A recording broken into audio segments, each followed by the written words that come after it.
let's start with A.J. Brown on the outside because he had 3 touchdowns in the first half, nearly had the 4-piece, if not for Minka knocking him out of bounds. Akhello Witherspoon coming back from a hamstring injury. He hadn't played since week 3. So you go from the frying pan right into the fire. He got benched. They put James Pierre out there. James Pierre got injured.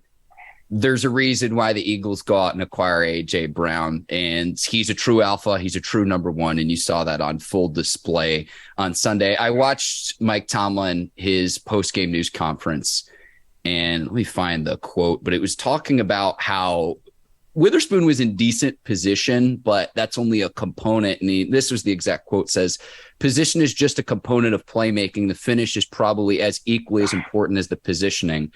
I thought he was talking about Akhello Witherspoon there. I also thought he was talking about George Pickens when they tried to go to him down the field in on one-on-one matchup where jump ball, go up and get it. You got to go up and make a play.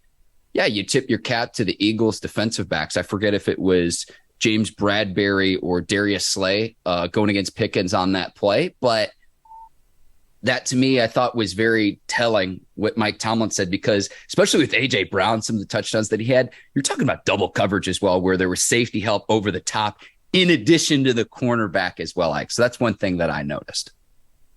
Yeah, I think on that touchdown play where he kind of, Minka didn't misjudge playing the ball.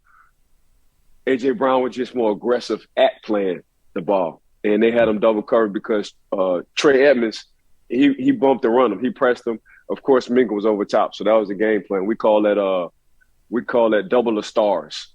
If you know anything about doubling the star, they'll double the number one receiver if they think he's going to get the ball and everybody else is left man to man. So that's exactly what the Pittsburgh Steelers did on that touchdown.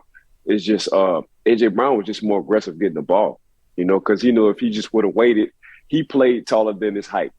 And that's what I tell people all the time, the good receivers. If you 5'10", you got to play 6'2". If you 6'3", you got to play 6'12". And that's going to high pointing the ball. And that's exactly what he did on that touchdown. Now, Minka was waiting there. Minka was in position to get the interception. It's just Minka didn't play, 6'12". That's 7 feet. That's what we call 6'12", 7 feet. But A.J. Brown, like you said, when they acquired him in the offseason, they was looking for a dog. They was looking for an alpha. And, Mark, that's exactly what they got.